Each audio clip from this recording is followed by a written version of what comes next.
Almost 5 full days have passed since the latest mini set came out, so in this video we will see what are the best Hearthstone decks right now after the mini set.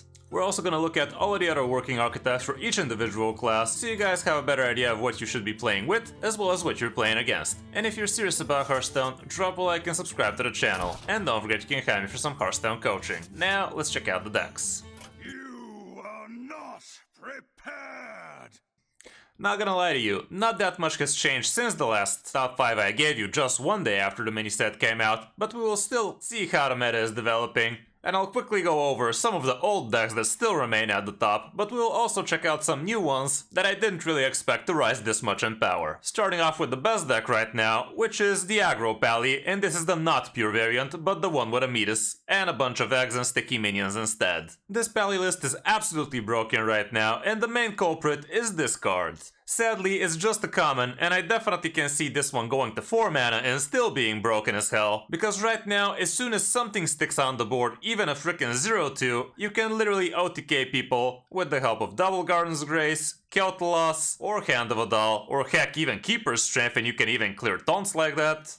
And just give it the good old Wind Fury and deal upwards of 30 damage from nowhere. It's an absolutely broken deck, and you don't even have any weaknesses now, because you're also running Keeper's Strength, and that helps you a ton with taunts and whatnot. And it's a lot harder to actually lose the board this way. You also have a Metis in here, which is an excellent way for you to actually draw out a couple of cards from your deck so you can get your combo pieces faster. But let's not forget you're a freaking aggro deck, so you don't always have to OTK people. You can just tempo out stuff and even use Shroomskavate as soon as turn 3 on something like a turn 1 Sanguine into a 4 Kel'Thuz into a turn 3 10 Wind Fury, like that's huge. So don't always go for the OTK. The OTK is mainly for the control decks, or for decks where you know you won't be able to stick something that long. Matchup wise, here's what the stats show, and shocking I know, literally not a single bad one, guys. I don't remember the last time I've seen this much green outside of a park, like seriously, what the hell is this even? As for the mulligan, here's what the stats show going first, and yeah, Boogie Down, Hi-Ho, one of your good 1-drops, if you got a sticky 1-drop, Hand of a Doll can be a keep, and if you already have a good curve, even a Fossilized can make the cut. If you already have Sanguine Soldier and the matchup feels like it's okay for it, you can also consider 4 Kel'Thuz. Like let's say if you're against a Druid and you feel like they're gonna be slow, this can be huge. As for on the coin, it's literally the same thing, so yeah, keep that in mind. And you can check out my guide about this deck so you get a better idea of how to play with it. For other good Pally decks right now, there's even a 67% win rate variant. This one's running a single copy of Crusader Aura, the rest is pretty much same stuff. No, actually this one's not running the Titan, so that's kind of interesting. Like a lot of people have been asking what can they swap out the Titan for, and apparently Crusader Aura can make the cut. Very small sample size, but the win rate is great, so definitely worth a check. Here's the variant I showed you. Absurd amount of games, absurd amount of win rate, like all around great deck. There's also the pure list with Countess at a close second, still pretty much a ton of games, good win rate. Arent Paladin is out there. Highlander Paladin is also a thing. So yeah, right now is just a great time to be a Pally again. And it has been a while since it hasn't.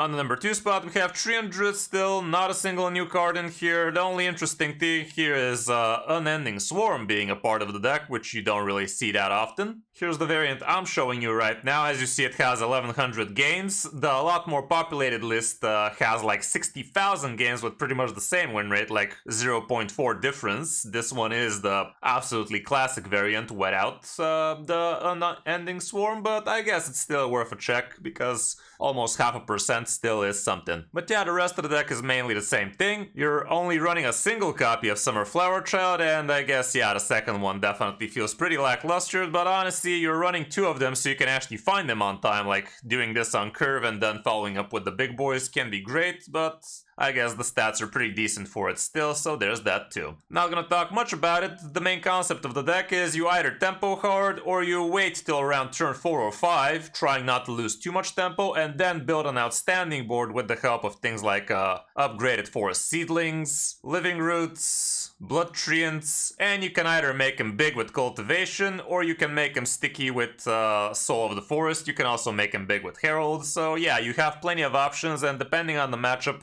you you are gonna want to take a different route. Like against the warrior, you're probably gonna want to give him death rattle. Against the warlock, you're probably gonna want to make him big. Matchup-wise, we don't have that much stats here, so let me open up the very populated list. It's basically the same thing, so you're gonna get a better idea. And yeah, this one is not gonna be doing that amazing against pallies, it seems. Not at least against some of them. It still says you're good against mining pally. I'm not sure what exactly they mean by aggro. Maybe you're actually fine against pallies nowadays because they don't run the showdown plus prismatic beam no more, so you're only gonna have to worry about a couple of keeper strengths, so I think you should be all around fine even against most pallies. And yeah, everything else looks pretty solid. You're actually amazing against warriors, against warlocks, most of them at least. Sludge warlock might put up a fight, but everything else looks great. Mining rogue is a little bit on the fence, but nothing too fancy. We're also gonna use this for the mulligan, obviously, because the other is just not as populated. So yeah, going first, here's what it shows. Cactus is amazing, 4 seedlings, and you're trying to hold this out. You don't want to really play it on turn 1 usually. Aerosolizer is amazing. Witchwood apple on turn 1 to crack it out. Play a couple on turn 2 is also pretty nice to get the discount. Plot of Sin, if you don't play it infused, that actually discounts your cultivation. If you do, however, play it infused, it doesn't. Lingering Zombie can be nice. Herald of Nature, if you already have a good nature spell you want to bump up with, like let's say a Cactus. And depending on the matchup, Natural Causes might also make the cut. Blood Treant might also be something good to keep, like if you're against a slow druid, tempoing this out on 1 with another 1-drop can be great, but all around I'd rather actually play this on the turn where you really want to pop off. As for on the coin, it's not that different, so yeah, keep that in mind. For the other good Druid decks right now, there are plenty of different variations of Shattered Druid out there, like this one has a very small sample size, pretty good win rate. There's different variants with a Nubricon even. We have this thing called Mildruid, which is pretty close to the other ones as well. Like, I did show you guys a couple of Shattered Druids already, you might want to check those out. Dragon Druid is still insanely amazing, literally went 15 wins, 0 losses, Diamond 5, 0 stars to Legend in less than 3 hours on a coaching session with it. You can watch that one as well. So yeah, again, pretty great time to be a Druid player as well. On the number 3 spot, we also have Plague Death Knight, still doing pretty nice. Still wreaking havoc on a lot of Highlander decks, and yeah, not a single new card. Everything is the same. It's the same as the last top 5 I showed you. No, actually, this one runs Flint. That's an interesting inclusion. Guess it gives you a little bit more value, but as you can see, it's not exactly a game breaker or anything. But yeah, right now, Plague is still doing pretty fine. It's a fun deck to slap with. Hellia's still insanely OP. One of your best cards in the deck, and yeah, basically the Plague package is super high win rate for you. Not gonna go over the deck too much, you already know what it is. Matchup wise, here's what it looks like. Treant Druid might be a little bit too quick, but everything else seems doable. Mining Rogue is also on the fence, but not by much. As for the mulligan going first, here's what it looks like. A little bit small sample size, huh? Let's see something more popular, shall we? I guess this list without Flint and Yogg is a bit more popular. The win rate is not as high, but still we're gonna get a better idea of what the matchups look like, what the win rate for the mulligan is. Let's go over the matchups as well, get a bigger picture here, and yeah, still pretty good stuff, but Druids and Mining Rogues are still a bane. Going first with this one, here's what it goes. Basically, you want the Plague package, the Mining package a little, Vizier is not that bad, but try to already have some of the good play cards before you start thinking about keeping anything else. And if you're expecting to be a board-centric matchup, you might want to consider Cultist, heck, even Tomb Trader if you have an activator like the weapon already. Down with the Ship is not something you want to be keeping too much, so don't overkeep it, especially when going first. But when going second, it's actually pretty nice. It's your 4th best card in that case, so that's a pretty good difference. Hellia's still amazing, the other play cards are great. And again, Hardcore Cultist might be pretty nice, but here Tomb Trader is a lot worse. Kinda weird, honestly, like going second you do want good removal like that, but this is what the stats are. For other good Death Knight decks, we're gonna have to scroll quite a while to see something different from Plague Decay, and we have tons of different iterations of it. Literally the entire first page is that. And on the second page we can start seeing things like Rainbow Decay doing acceptably well, 56 with a small sample size. Highlander Blood Decay, however, less than 50, so that's pretty bad. And yeah, that's it for Death Knight right now. On the number 4 spot, we actually have Totem Shaman, which I really did not expect. It's actually sitting at above 60% win rate with a decent sample size, above 1000 games. And I think the only card that is carrying this archetype to this height right now would be the Shroomscavate. That being said, as soon as this card gets nerfed, this deck gets back to 52% win rate or less, so very, very sucky situation if you want to be crafting this, because they're just gonna nerf a common card and it goes down the drain if you ask me. Unlike Pally, this is the only card that really goes for this archetype right now. The rest, we already saw what it was. It was pretty mediocre before the mini set, and it took a while to actually pick up after the mini set too. But yeah, right now Totem Shaman is doing reasonably well. I mean, it's in the top 5, so it's doing extremely well actually. And the rest of it is basically same old Totem Shaman. We're actually having things like Jam Session and the new Needling and the new Needle Rock Totem as well. Trusty Companions in here so you can draw out your totems faster, get you your Grand Totem nice and good. And we also have a single copy of Bloodlust, even though there's a different list with smaller sample size and bigger win rate without Bloodlust, so it's not essential. We also have the Titan in here, and yeah, the rest is just same old. Matchup-wise, not that much stats, but apparently Mining Paladin is still gonna be pretty bad for you, mainly because of the Keeper strength if you ask me. And it's kind of weird that this list is not running the Death Rattle fish. Like, really feel like the fish was gonna help this deck quite a lot. Yeah, Rodgill. Rodgill, I definitely feel like it could get included in the deck. Here you can see all 3 different iterations of Totem Shaman with about 60% win rate, so combined 2000 games, pretty decent stuff. But yeah, I really think Rodgill might help a lot, but this list is a lot different. Like, I'm showing you this one right now because it has the biggest sample size, but this one is running things like Bouncer, Rodgill, all of that good stuff. And it's not even running Shroomscavate. Okay, maybe it's not the only thing that's going for the deck right now, but I could be wrong. Like, these two are pretty similar. This one is kind of weird, like it's just straight up Totem Shaman. I don't know, I guess they're sniping off slow druids or something, but doesn't make too much sense to me. Anyway, as for the mulligan, here's what it looks like going first. Well, honestly, we're just gonna have to go combine, or no, let's go first, but let's see what people are keeping. And yeah, Grand Totem is gonna be great going first and second. Tour Guide, Weapon is nice, Mistake is fine. Stone Wraith, especially if you're curving into it, would be amazing. Tempoed out Anchor Totem against some opponents could be brutal. The Needle Rock Totem can be nice. Totemic Evidence, I think you have to have a pretty good hand already to consider this one because it's kind of slow. And Trusty Companion might also be worth it, even though, I don't know, what can you give it on turn 2? Not many things. Like,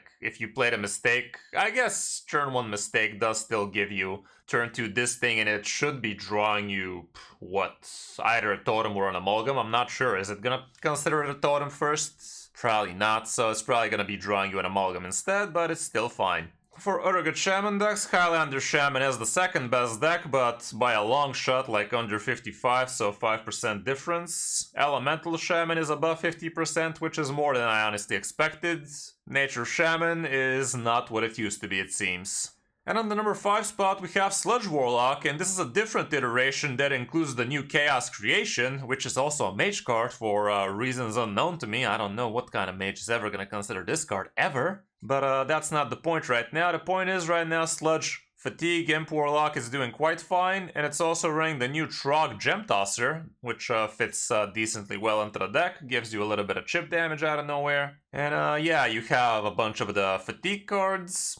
And we also have Popgar in here, which basically can Reno you with the help of Crescendo, because that's a fell spell. And Popgar discounts it down to 0, gives it lifesteal, and if you already took quite a bit of fatigue, if the board is wide, you basically heal back to full, which can be great. We also have Tornveil Tentacle in here. Obviously the good sludge cards like Sludge on Wheels, Tram Mechanic, Disposal Assistant, and you can OTK people with the help of Chaos Creation at the end, and also Waste Remover both on tempo and as a finisher can be great. For the matchups, Shattered Druid is not going to be great, but everything else looks pretty decent, including things like Mining Pally, including Treant Druid as well, so that's pretty huge selling point here. And as for the mulligan going first, here's what it looks like. You basically want the good sludge cards. Crescendo apparently is not bad. Baritone Imp, Tour Guide on 1 is great. Sludge on Wheels can be amazing even on tempo. Trolley Problem can also be super nice, like imagine coining this on 2 and playing this on 3. That's insane amount of tempo. Crazed Conductor can also be nice. Miracle Salesman is not a bad 1-drop. And I think that's where you cut it off. Like Trap Mechanic is also a fine 1-drop if you ask me. As for on the coin, again Sludge is amazing if you coin it out. Like, yeah, why was I talking about coins last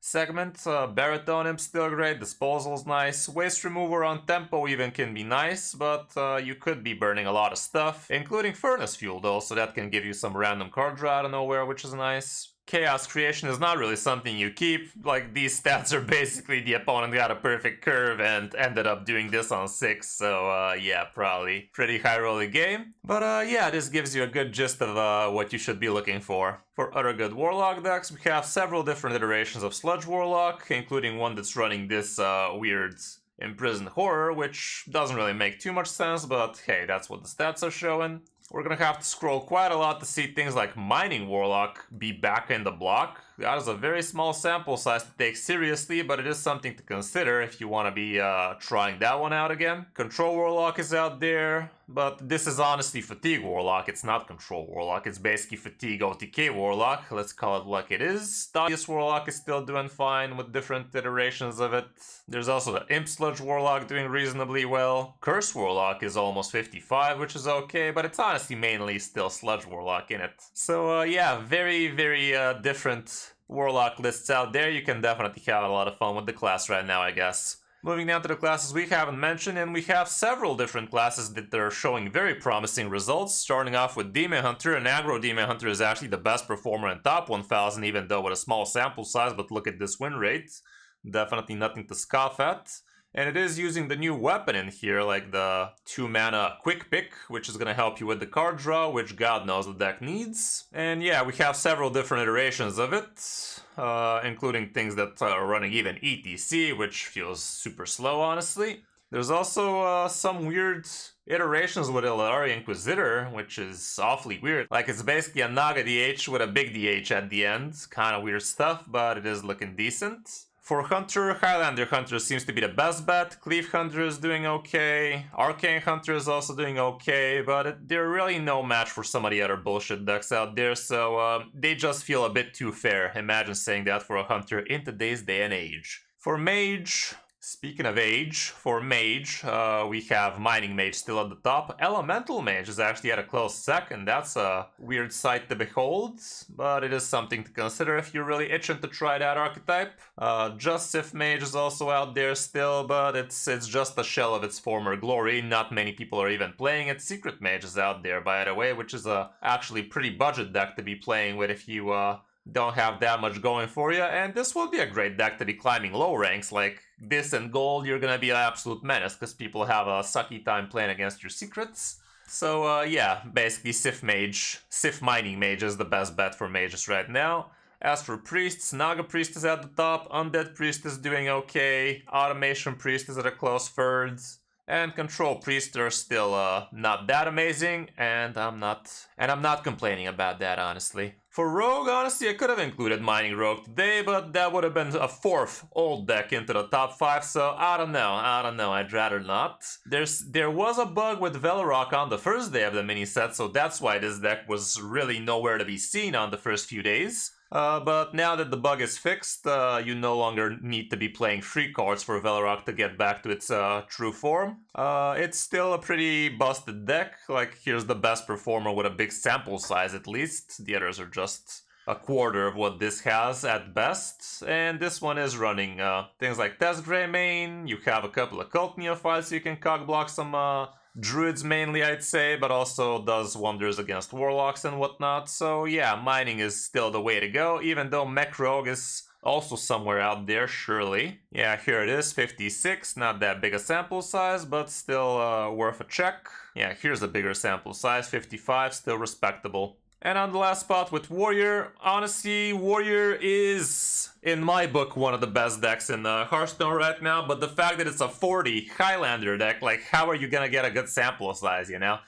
This is the best we got right now, sitting at 2400 with 58. But everybody who feels like they need a card, they just slap that in and boom, new variant. So they're really gonna have a hard time to have an exact perfect 40 list out there that has similar stats to this. But yeah, look at this, almost 65% win rate with an absurdly small sample size, let's face it, but definitely don't sleep on Warrior. Highlander Warrior right now is definitely one of the best decks out there. You just gotta find your best variant for you, and slap with that one, but you're not gonna see it on the stats, is what I'm trying to say as much. So that's gonna be it for this top 5, guys. Hope this gives you a better idea of what you're gonna be playing with, as well as what you're facing on your road to legend. If you enjoy what I'm doing and find the video helpful, drop a like and subscribe to the channel. And don't forget you can hire me for some Hearthstone coaching. Thanks for watching, I'm Kris 05, and I'll see you in my next video or stream.